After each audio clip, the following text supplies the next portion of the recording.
So we see lots of companies, right? And they're really leveraging their data effectively, massive amounts. Absolutely, they've got the data flowing. But then you look at something like the Databricks Lakehouse, which is incredibly powerful. Yeah. How do you really get control over that? I mean, just switching on Unity Catalog, that's not the whole story, is it? No, not at all. You're right. The lakehouse concept itself is this blend, Mm-hmm. data lakes for scale, data warehouses for, well, performance. Mm-hmm. But that power, especially when you got different teams, maybe different cloud environments, Yeah. it gets complex. Mm-hmm. And the risks, they definitely go up if you don't nail the governance right from the get-go. Okay, let's unpack that a bit. So the potential is huge, clearly.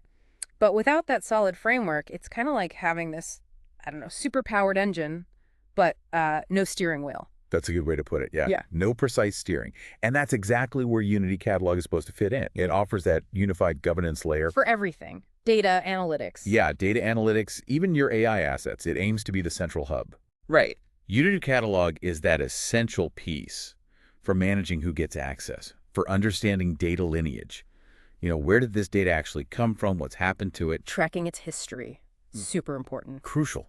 And make sure everything's auditable across the whole lakehouse. Think of it like mission control for your data. Okay, mission control. I like that. But, and this is the key thing, just deploying it, just switching it on, well, that doesn't automatically mean success. Right. It sounds like it offers amazing tools for security, for compliance, but you're saying there's a catch or just more to it. Definitely more to it. Yeah. It's not just a feature you enable. Unity Catalog is really a strategic framework. It touches, well, pretty much every part of your data ecosystem. No? And without really careful planning, without maybe the right kind of expertise involved, you could easily say, misconfigure permissions. Ah, okay. So people see things they shouldn't, or maybe can't see things they need. Exactly. Or you slow down your teams because the access rules are too clunky, or maybe you even fail audits because you haven't met, crucial regulations. Yeah. A really common mistake we see is setting permissions way too broadly at the start. Seems easier, maybe, but it builds up security debt down the line. Okay, this is where it gets really interesting, I think. The sources we looked at, they really stress bringing in outside help, sometimes governance specialists. What's the angle there? What do they bring? Well, what's fascinating is that these experts often come with battle-tested methods, proven ways to set up Unity Catalog, to build governance policies that actually work from day one. Stuff they've learned from other places. Exactly. They've seen the pattern, seen what works, what doesn't, across different companies facing, frankly, similar scaling issues.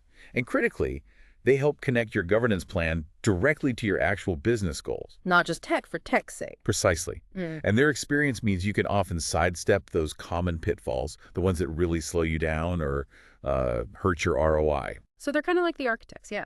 Making sure the foundation for governance is strong and secure so you can innovate on top, not just tick compliance boxes. That clicks.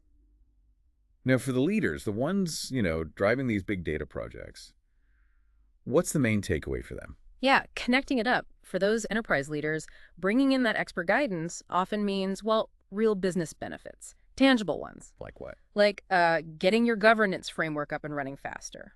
Fewer risks from, say, data leaks or misuse. And importantly, a much clearer line of sight to the return on your whole Lakehouse investment.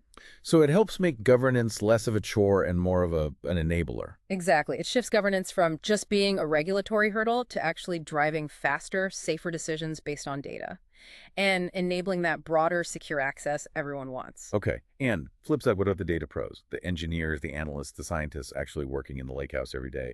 Why should, really getting Unity Catalog be a focus and maybe working with these specialists? Right. That's a really important point for the practitioners. Getting deep into Unity Catalog, understanding it properly. It's rapidly becoming more than just another skill.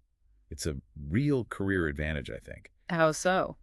Well, whether you're the one setting up the data catalogs or managing the access controls or designing those secure data pipelines, having that Unity Catalog expertise, it positions you for a bigger, more strategic, more visible projects. Makes sense. You're handling the crown jewels, effectively. Kind of, yeah. And working alongside experienced consultants, if you get the chance, it gives you that practical, real-world know-how, maybe some mentorship. It just makes you much more marketable. Okay, so wrapping this up then. Unity Catalog is clearly central. It's the key, really, to taming that Lakehouse beast, but But it needs the right approach. You can't just stumble into it. a strategic, informed approach. Got it. Precisely. And look, if you want to dig deeper into all of this, we definitely recommend checking out the full blog article. It's called Taming the Lakehouse. Lots more detail there. And for you leaders listening, aiming for that robust governance, and for you data professionals looking to really level up your skills, remember that getting the right guidance, maybe some expert help, can genuinely transform how you use your lakehouse. Ultimately, it's about making your data work smarter and definitely safer for everyone involved.